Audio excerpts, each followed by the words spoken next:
El 7 de mayo pasado, Emmanuel Macron se transformó en el 25º presidente de la República Francesa, coronando un ascenso meteórico que rompió con todos los esquemas. A tous ceux qui depuis avril 2016 m'ont accompagné en créant. A todos quienes desde abril de 2016 nos han acompañado creando y dándole vida a En Marcha, quiero decirles esta noche algunas palabras.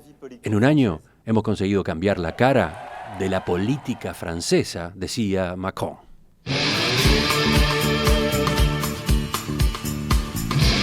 En estos 45 días que lleva en el cargo, este ex banquero y ex ministro de 39 años logró captar la atención del mundo entero y se transformó en el político de moda.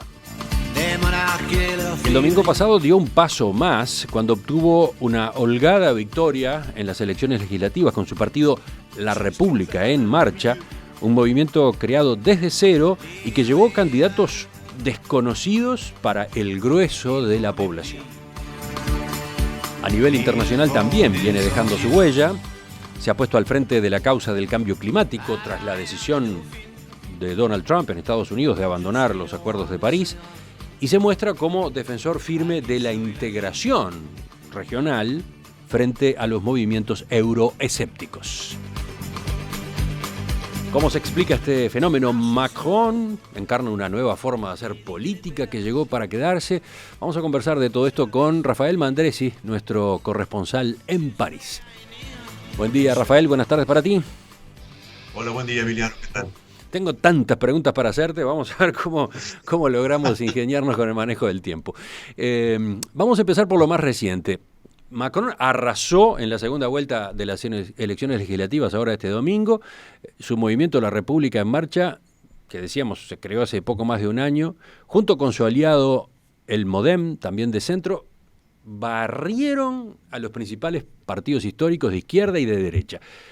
Miren los números, obtuvieron 341 escaños, 341 en 577, o sea, mucho más de los 289 necesarios para la mayoría absoluta. Tiene entonces libertad casi total para llevar adelante su programa, y no solo por haber obtenido esa mayoría parlamentaria, sino también por el apoyo que ya le han anunciado otros partidos. ¿Hay antecedentes de un presidente con tanto poder, Rafael?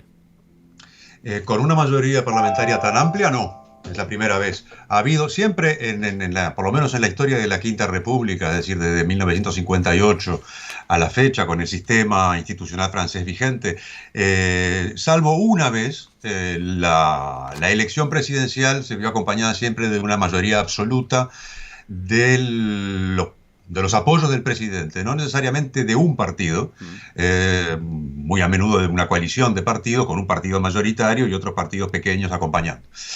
Nunca en las proporciones que están planteadas ahora a partir de la segunda vuelta de las elecciones legislativas del domingo pasado.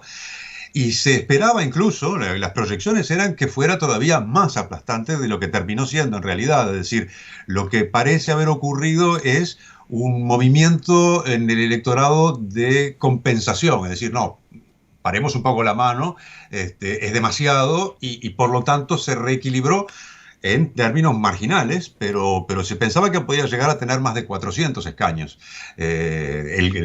Tanto la República en Marcha, que es el partido del presidente, como su aliado el movimiento demócrata, el MoDem, sumados.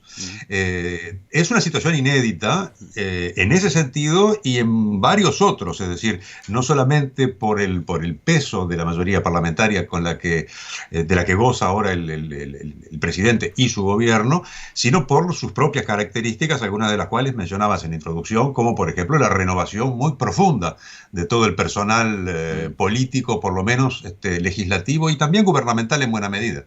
De eso te quiero preguntar enseguida, pero antes otro dato de estas elecciones legislativas. Macron tuvo este apoyo fulminante, pero la votación estuvo pautada por una abstención récord, más del 56%. Entonces, ¿cómo se explica esa otra parte del comportamiento del electorado? Sí, la abstención en este caso fue, sí, por supuesto, muy alta y fue un récord. Pero la tasa de abstención en las elecciones legislativas francesas siempre es bastante alta y en todo caso más alta que en las presidenciales, precisamente porque la elección madre es la elección presidencial. Y una vez que eso está resuelto, mucha gente dice, bueno, está, el presidente va a tener su mayoría, pasemos a otra cosa y no sigue movilizado como para ir a votar en la fase siguiente, que son las legislativas. De todos modos, el porcentaje de abstención esta vez plantea toda una serie de posibilidades de análisis. Muchos dirigentes opositores a Macron lo que han hecho es cuestionar su legitimidad, en el fondo, por lo menos su plena legitimidad para aplicar su programa de manera integral, en la medida en que sostienen no goza del apoyo de una mayoría de los franceses, lo cual es cierto, pero siempre fue cierto hasta ahora. Y también es cierto para los propios opositores, porque no son solamente macronistas los que se abstuvieron, sino que es un fenómeno que concierne a todos los partidos. De todas maneras, reclama en buena medida una reflexión sobre reformas posibles dentro del sistema institucional francés que por lo pronto Macron ha prometido. Por ejemplo, reducir el número de diputados, de 577 actuales a 450, tal vez un poco menos, y sobre todo introducir lo que llaman una dosis de representación proporcional, es decir, no abandonar el sistema mayoritario y pasar a un sistema de representación proporcional integral, pero sí que un número determinado de bancas se atribuyan por el sistema proporcional, de manera de asegurar que todo el espectro de opinión política del país pueda estar presente, por lo menos, en el Parlamento. Esas son algunas de las ideas que han estado circulando para, digamos, contribuir a motivar la participación electoral de los franceses. No estoy seguro de que la cosa vaya por allí. Yo creo que sobre todo tiene que ver con el estilo de hacer política y el estilo de gobernar, y en buena medida también los resultados. El dato más importante en esa materia, se me ocurre, es precisamente el de la renovación del personal político, porque lo que hay de manera muy extendida es un cansancio, un hartazgo de la población de ver siempre a los mismos, que durante décadas a veces están presentes en el Parlamento, en las alcaldías, en los ministerios, es decir, de abrir ese mundo, de hacerlo estallar en cierta medida, cosa que en una proporción muy significativa es lo que ha estado pasando en los últimos meses y es lo que terminó de consagrarse con las elecciones del domingo pasado.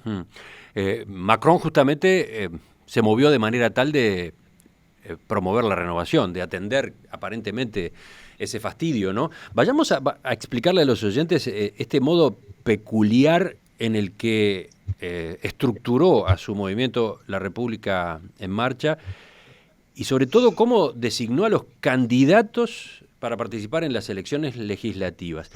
Él formó una comisión ad hoc encargada de analizar miles de currículums que eran subidos por ciudadanos interesados a una plataforma web. O sea, hubo un llamado a ciudadanos interesados en ser parlamentarios. Mandaron los currículos, esa comisión los analizó y fue en función de ese examen que se armó las listas. Fue como una selección de personal de una empresa. ¿Podemos dar algún otro detalle? Sí, fue exactamente así. Antes de eso, tal vez un número para graficar la magnitud de la renovación. De los 577 diputados de la Cámara actualmente recién elegidos, el 75%, las 3/4 partes, son nuevos. Nunca se había dado un fenómeno semejante y eso no se debe solamente, por supuesto, dada la magnitud del fenómeno, únicamente al grupo En Marcha, el grupo de Macron, pero su contribución es, por supuesto, la más masiva en ese fenómeno.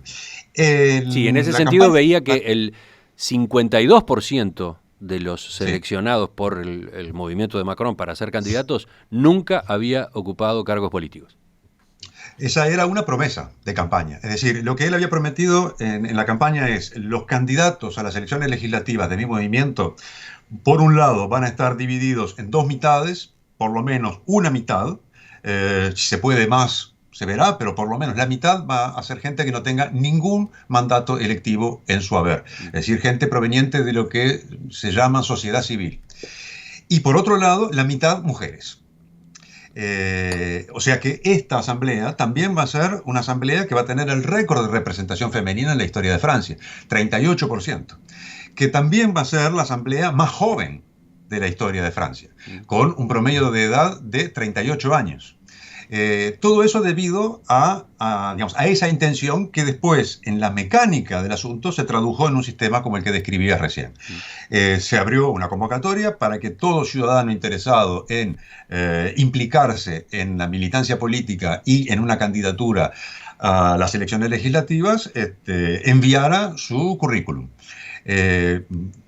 Miles por lo tanto, de iniciativas personales y de currículums que fueron enviados, fueron analizados por una comisión llamada Comisión de Investidura, que atendió toda una serie de criterios para hacer digamos, esa selección, y de allí resultó el porcentaje, esta mayoría,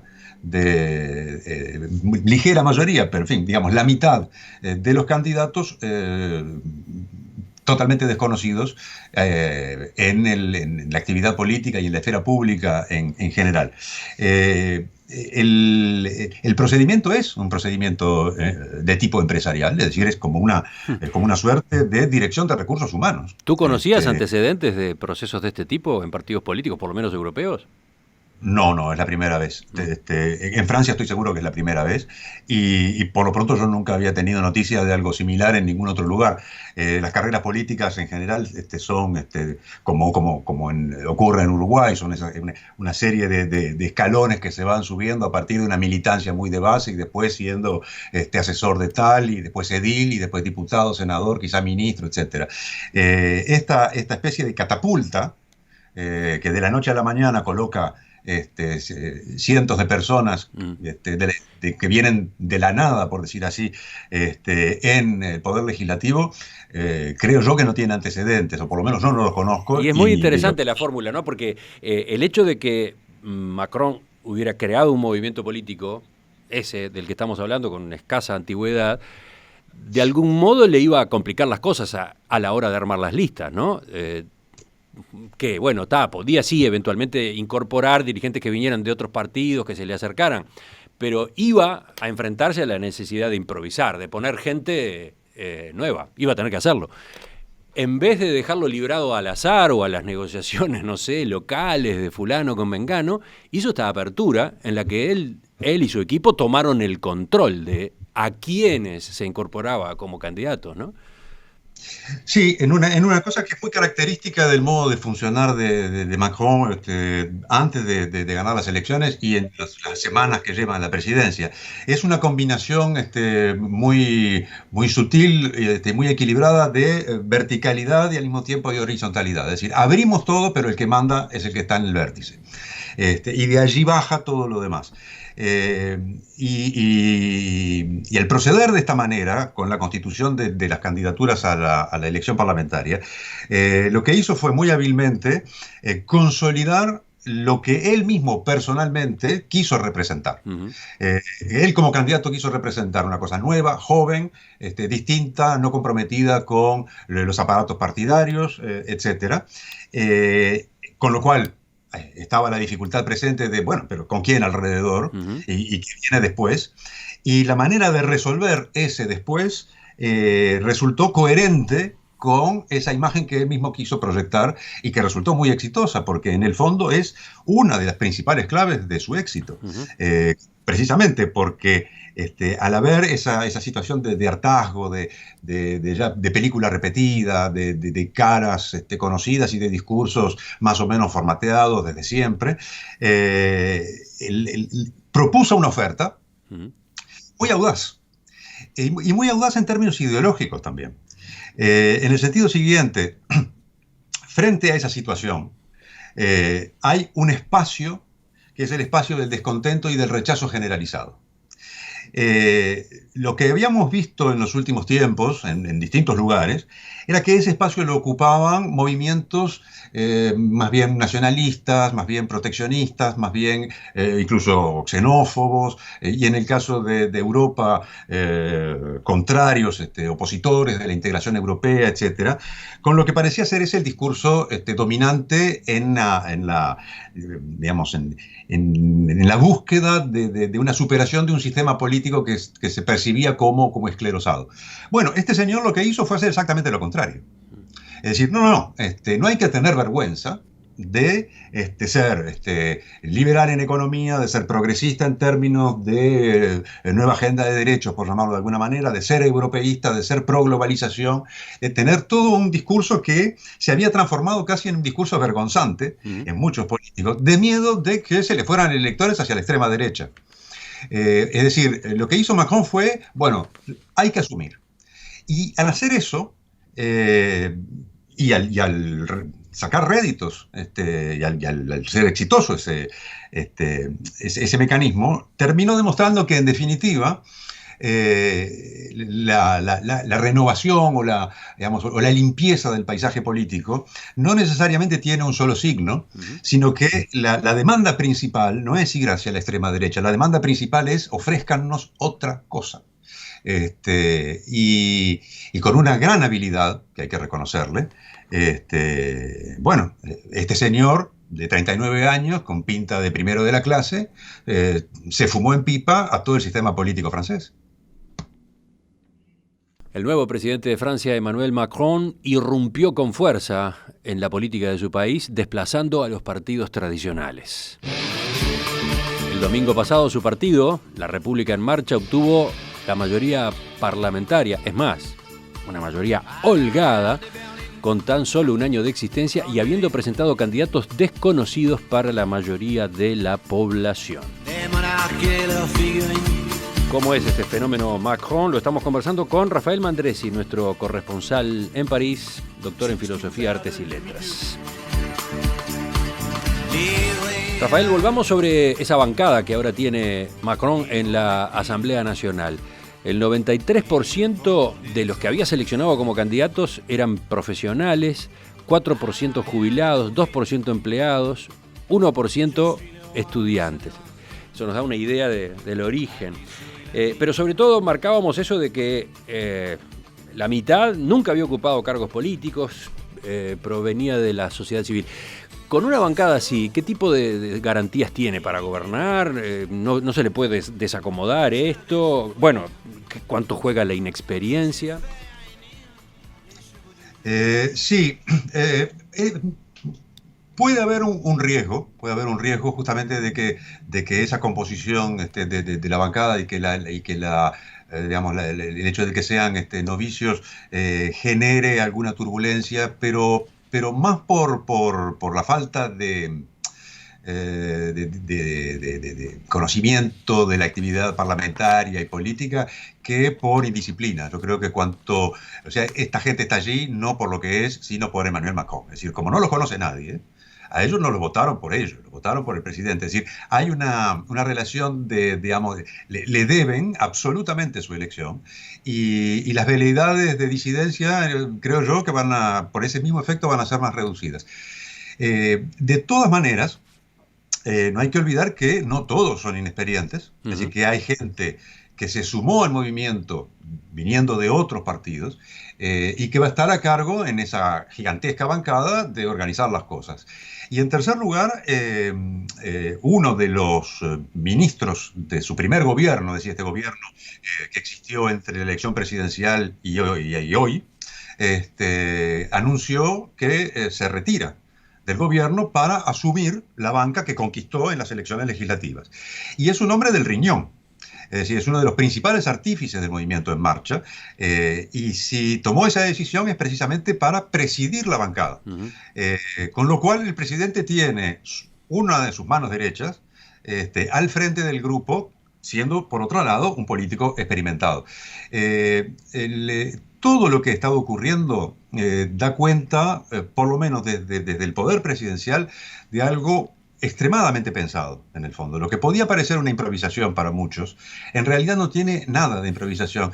Han aparecido en las últimas semanas algunos documentales sobre la campaña, desde dentro de la campaña de Macron, y uno podía darse cuenta muy claramente del grado de organización Sí. y de perfeccionismo con el que todo estaba absolutamente planificado. Aprovecho Y en esa este idea caso, justo, de- Rafael, para recomendar uno de ellos, por lo menos el que yo vi, Emmanuel Macron, El ascenso al poder, que está disponible en Netflix.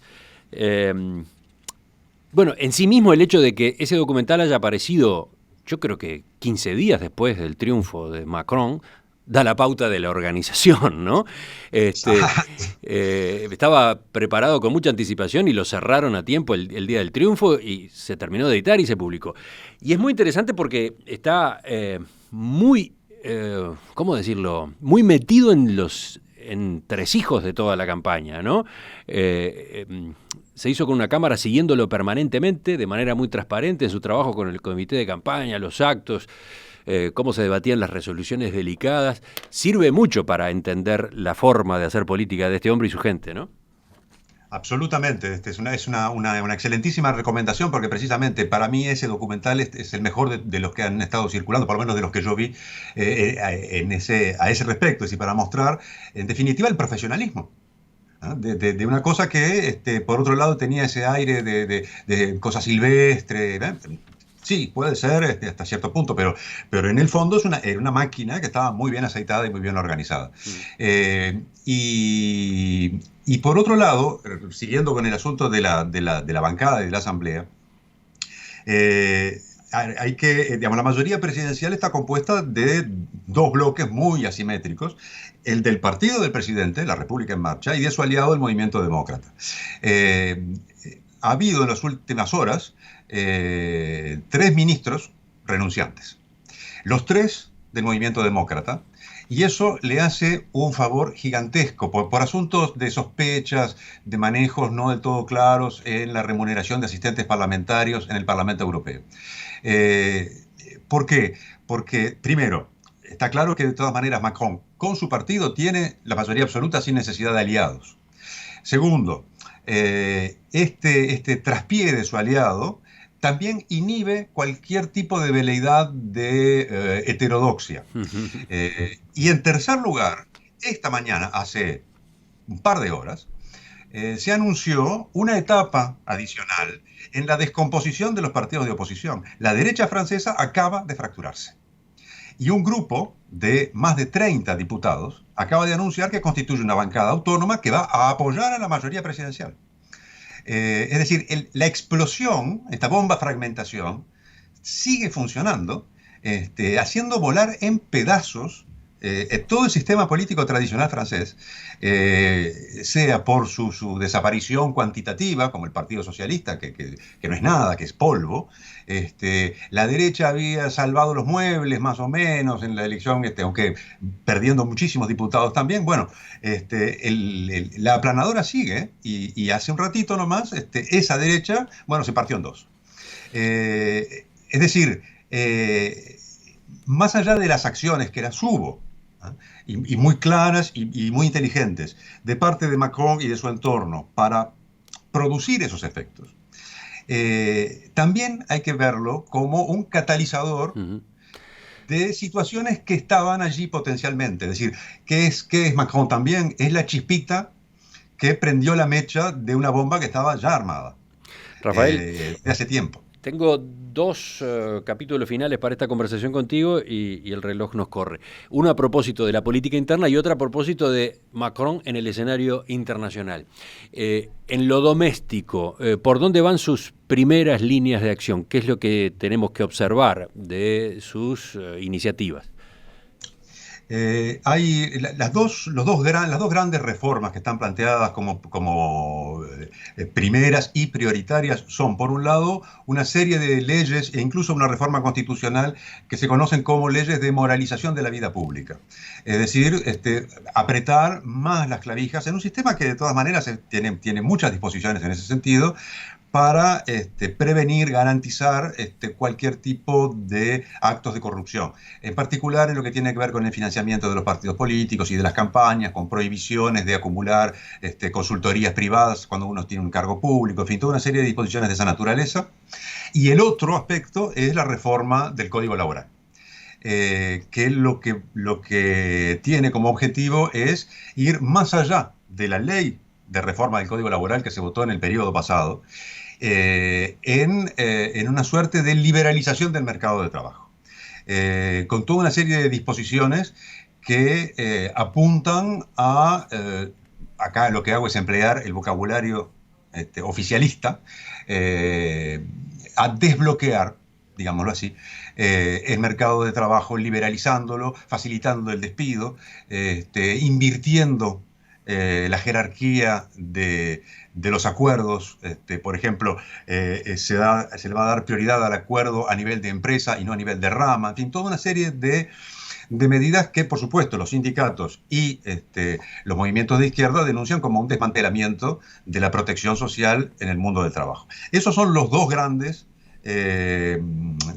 reformas que están en curso, que están siendo preparadas y que van a ser discutidas a partir de los próximos días ya en el Parlamento, y que probablemente terminen de ser aprobadas y de completarse y de ponerse en práctica antes del final del verano europeo, es decir, de acá a septiembre. Rafael, y lo otro, Macron también está impresionando afuera de su país, también está destacándose en la política internacional. Ayer, cuando preparábamos este diálogo, tú nos decías que él volvió a poner a Francia en el mapa del mundo después de la gestión pobre en ese frente que había desarrollado François Hollande. Veamos cómo viene esto. Sí.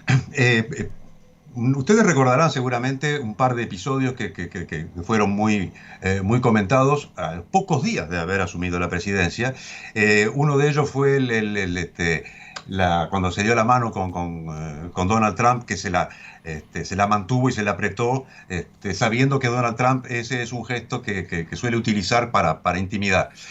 Como diciendo, bueno, a mí no me vas a intimidar con tus aires de compadrito. Y después la respuesta a Trump respecto del retiro de Estados Unidos del cambio climático, cuando responde primero en francés, después en inglés y termina diciendo let's make our planet great again. Sí, muy pocas horas después de que Trump hiciera el anuncio, él, desde la sede del gobierno francés, se dirige a la población con dos mensajes de video, uno en francés y el otro en inglés, el otro enteramente en inglés, y este último termina, bueno, los dos terminan de la misma manera, pero el que estaba en inglés tiene esta frase, Make the world great again, parafraseando el lema de campaña de Trump en Estados Unidos, ¿no? Sí, lo cual, una gran novedad también es que el presidente de Francia sepa inglés. Por eso, quería destacar eso. Sí. Ya destaca. Eso en cuanto a lo simbólico, a los gestos, en fin, que imprimen de todas maneras. Y en lo sustancial, el principal proyecto es el de la Unión Europea, de ponerse como presidente, pero por lo tanto poner a Francia de nuevo en el corazón del reactor europeo, con la reconstrucción de una relación muy estrecha con Alemania, que está ya dando ciertas, no sé, no diría resultados, pero por lo menos señales. En lo personal hay una sintonía aparentemente muy grande entre él y la señora Merkel, y ya se está hablando, incluso desde Alemania, lo cual es muy significativo, de una reforma de la zona euro para dotarla de un ministro de finanzas. En fin, toda una serie de movimientos que se están empezando a desarrollar al mismo tiempo que se iniciaron, anteayer, las negociaciones para el Brexit. Con un gobierno británico que, contrariamente al caso de Macron, está debilitado por un episodio electoral reciente también. Es decir, que allí hay una serie de cartas que son fundamentalmente europeas que está jugando Macron, y más globalmente es un partidario del libre comercio. Es un partidario de la globalización comercial, de la apertura. Es decir, yo no descartaría que, por ejemplo, pueda haber algún tipo de impulso a las negociaciones Unión Europea-Mercosur. A raíz de esto, entre otros movimientos de esta naturaleza.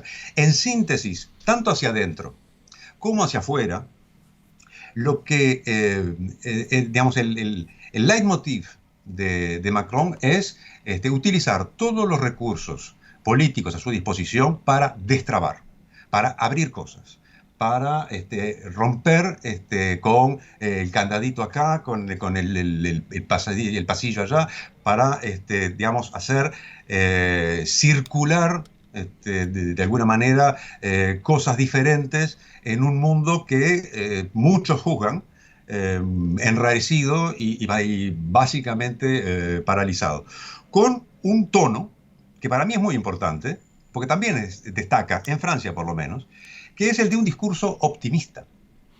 Es un tipo que quiere convencer a la gente de que mañana va a ser mejor y que se puede pensar que mañana va a ser mejor. Y tanta suerte tiene que... Suerte.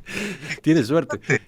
Tiene suerte además, o sea, que lo cual es indispensable, pero está los datos de hoy y de mañana del crecimiento del Producto Bruto Interno en Francia y del desempleo muestran que el crecimiento es mayor al esperado y que el desempleo está bajando más de lo que se esperaba. No tiene ningún mérito en eso, obviamente. No es un resultado de alguna política que haya puesto en práctica, porque por el momento no puso en práctica ninguna política. Eso, si a alguien se le puede deber es al pobre François Hollande, olvidado en algún lugar de la provincia francesa, lamiéndose las heridas. Pero el que recoge el beneficio de eso, en el estado de ánimo por lo menos, es evidentemente Macron y, de manera accesoria, su gobierno. Rafael, el tiempo se nos fue, pero además de preguntas que a mí me quedaron, aparecen también otras de la audiencia. Y hay dos que son particularmente provocativas. Guso consulta, ¿será que estamos asistiendo a la ruptura del paradigma de la política?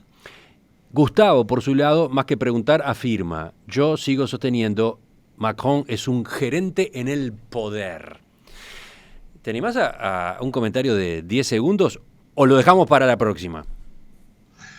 Puedo, en 10 segundos, en cuanto a lo primero, yo no creo que sea una ruptura del paradigma de la política, porque este señor es un político, hace política y la está haciendo mucho mejor de lo que mucha gente pensaba, para su propio beneficio. Sin embargo, estoy también de acuerdo en parte con el segundo oyente, porque no solamente es un político, sino que es un político que hace política de una manera que podría calificarse como gerencial. Y también eso es cierto, de manera que... pero es un festín para politólogos este asunto, cosa que yo no soy. Pero la cantidad de fenómenos que están en curso en este momento, que son carne de análisis, daría evidentemente para mucho más. Vamos a mantener el tema, vamos a volver sobre el tema. Rafael Mandresi, colaborador de En Perspectiva en París, gracias por este comentario de hoy, ¿cómo llamarlo? Este primer enfoque. Ahora ya con la información más decantada, después del otro que habíamos hecho en medio del proceso electoral. Retomamos, seguimos con este asunto en cualquier momento. En cualquier momento, y los envidio, ¿eh? ¿Por qué? Porque hace un rato decías que la sensación térmica en Montevideo era de 4 grados. Sí. Bueno, la sensación térmica en París en este momento hay que multiplicar por 10 esos 4 grados. Ah, claro, están derretidos de calor. Sí, 40 grados de sensación térmica. Yo creo que si me toman la presión ahora me declaran muerto. Mira, un oyente, José, nos mandaba la foto del tablero de su vehículo en plena Ruta 8. Marcaba 5 grados bajos. No, perdón, 0,5 grados negativos a las 8 de la mañana. Yo creo que es preferible a esto que estamos teniendo acá. Pero bueno, cuestión de gustos. Chao, hasta la próxima. Chao.